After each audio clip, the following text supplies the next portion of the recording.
The glass doors of Chase Bank swung open with a squeak. An old black man stepped inside, every movement deliberate. His coat was dark brown, patched and dirt-stained, it seems barely holding together. His silver curls framed a face carved by time and hardship.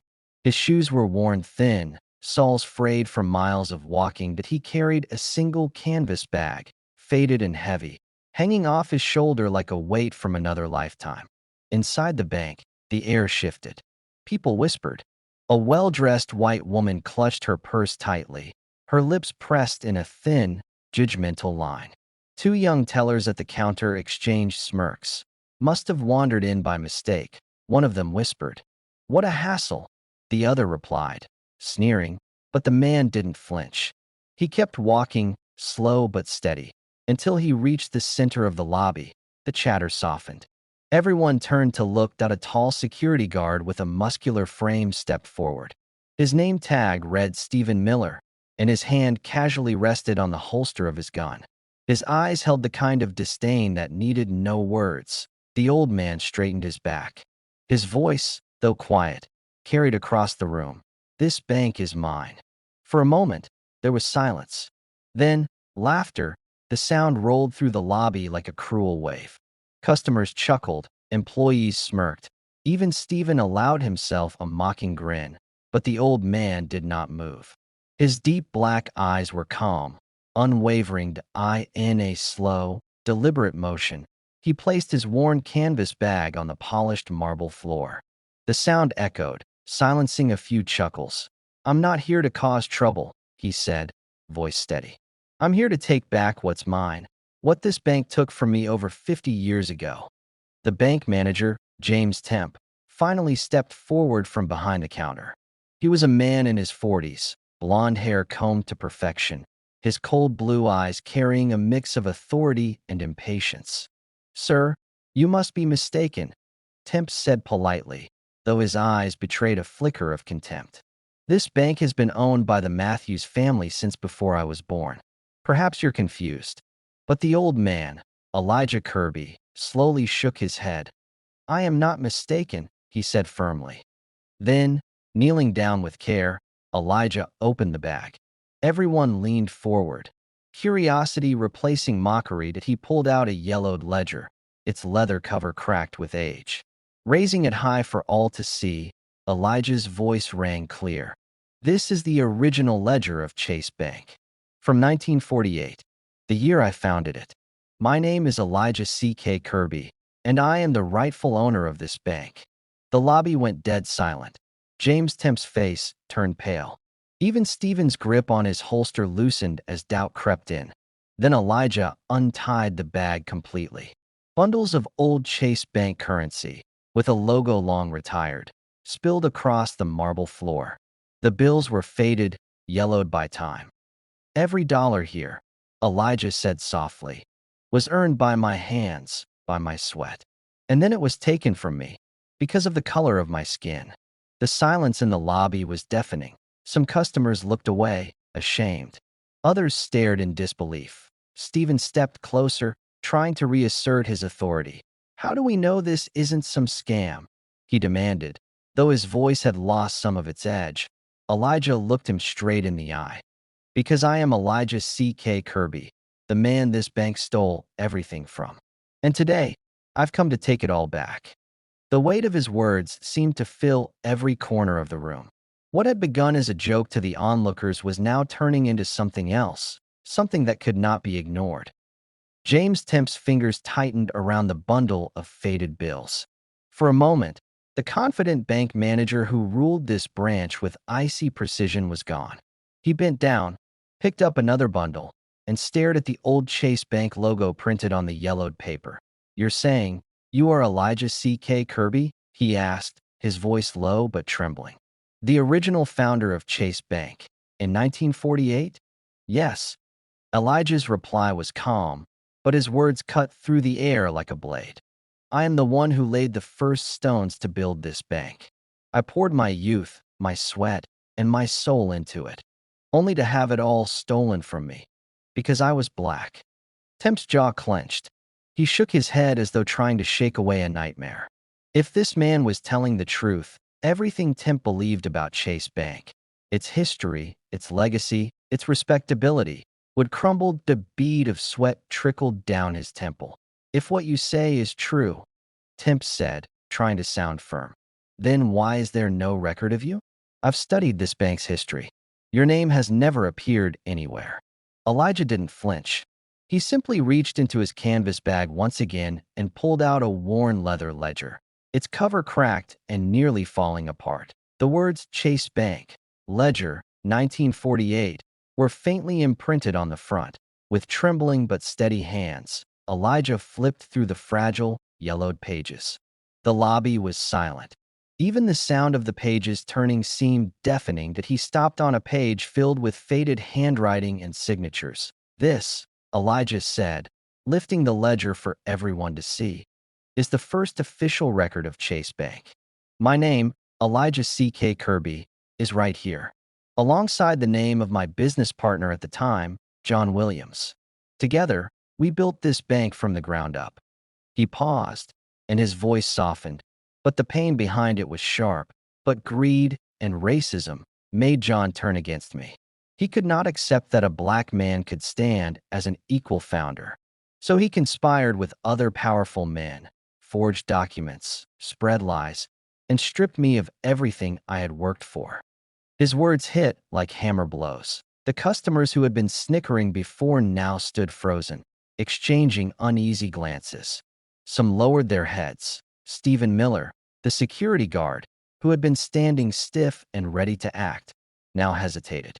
The hard edge in his eyes softened. Temp flipped quickly through the pages, his hands visibly shaking. There it was, Elijah's name, scrawled in strong, confident handwriting, dated 1948. No, Temp whispered, his voice barely audible. This can't be. But there it was, undeniable proof, staring him in the face. Elijah stood tall. His back seemed straighter now, his presence commanding the entire room. I spent years fighting to reclaim what was mine, he said. I went from court to court, lawyer to lawyer, presenting the truth. But every door was slammed in my face. Every judge dismissed me. One even looked me in the eye and said, "You should know your place. A black man cannot run a bank." The words landed like stones in the room. A few of the customers who had been mocking Elijah moments ago now looked down, unable to meet his eyes.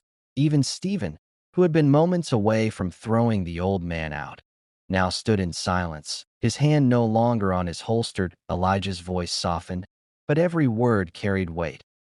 I was betrayed by the man I trusted most, John Williams. He was my friend, my partner, and he sold me out. I watched everything I built be taken away, not because I failed, but because of the color of my skin. The bank was utterly still. Every person in the room was holding their breath, hanging on Elijah's words. Even James Temp, the proud manager who had started this conversation with mockery, now looked at Elijah with something that almost resembled respect and fear. Elijah placed the ledger gently on the counter, his bony fingers lingering on its cover. "This book," he said quietly, "is my proof, my past, my pain, and now it will be my justice." The entire bank remained frozen, waiting for what would come next. For the first time, Chase Bank's pristine white marble lobby felt heavy, like it was about to witness a reckoning 50 years in the making. Elijah took another deep breath, steadying himself. His eyes glistened with emotion, but when he spoke, his voice was sharper, stronger, as though the years of pain had forged it into steel. "In the end," he said, "I was left with nothing. Not just the bank I built with my own hands, but my dignity, my career, even my name. They erased me from the records as if I had never existed." He paused, letting the silence grow heavy. His gaze locked on James Temp and Stephen Miller, pinning them like insects under glass. "But I didn't come here for revenge," Elijah said, his voice rising like a tide. "I came here to make you face the truth, to make you see that every brick in this bank, every dollar in its vault, every breath of its history, came from my sacrifice." The words struck the lobby like a thunderclap. You could hear a pin drop. In that moment, Elijah was no longer just a frail old man in tattered clothes. He was living history, the embodiment of every injustice that had been swept under the rug. Slowly, Elijah bent down to the canvas bag at his feet. His movements were deliberate, almost ceremonial, as though he wanted every single person to witness what he was about to do. From the bag, he withdrew a stack of yellowed, oilskin-wrapped papers, documents so carefully preserved that they looked like relics from another era. These, Elijah said, holding them high, are the original legal documents. The proof that I never signed away this bank to anyone, least of all to the Matthews family. The name Matthews dropped into the room like a stone into still water, sending ripples through the crowd. Murmurs spread. The Matthews family was one of the most powerful in Rockview, the name that had been tied to Chase Bank for generations. James Temp felt the room spin. His knees went weak, and for a second, he thought he might collapse. What are you saying, Mr. Kirby? He stammered. The Matthews family, they've always been the rightful owners of this bank.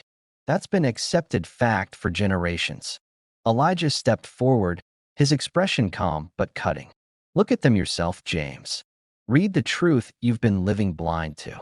With trembling hands, Temp took the papers. One by one, he read the signatures and seals, faded but still clear enough to reveal a horrifying truth. There was Elijah's name, but only on the founding documents. Nowhere, on the transfer of ownership papers did his signature appear. Those were signed by John Williams and the Matthews family alone. Cutting Elijah out entirely, Temp's heart hammered in his chest. His face drained of color as though the floor had just been ripped out from under him. No, he whispered. This can't be. It can't, Elijah said firmly. And it means this bank, my bank, was stolen from me. This is not just a story about greed. This is a story about how power and prejudice work together to erase me. Gasps echoed through the room. People pulled out their phones, some recording the scene, others simply frozen, unable to believe what they were hearing. The lobby of Chase Bank, normally a place of quiet transactions, had become a courtroom where history itself was on trial. James Temp, clutching the papers as though they were burning him, sank into a chair. He looked like a man waking from a nightmare only to find the nightmare was real. Whispers swelled among the customers like a storm building on the horizon. They had come here to deposit checks, to open accounts, not to witness the fall of a dynasty. And then, breaking the tension, Stephen Miller moved. The security guard's face had gone red, his jaw tight. To him, this was chaos, an attack on the very order he believed he was protecting. He took a deep breath, then placed a hand on the holster at his hip. Enough, he shouted, his voice booming through the lobby. The chatter died instantly. This old man is making trouble. All of this, these papers, it's fake. I won't let him cause a riot here. Someone call the police. The room froze. All eyes swung to Stephen's hand, still hovering dangerously close to his gun. Stephen Miller's hand hovered near his gun, his stance rigid. The tension in the air had grown so thick it felt like it might shatter with a single wrong word. Some customers near the back of the lobby backed away, inching toward the doors as though Elijah was a dangerous man rather than a messenger of truth. Others stayed frozen where they stood, their eyes darting back and forth, caught between the shocking revelations of Elijah's past and the commanding presence of the armed security guard.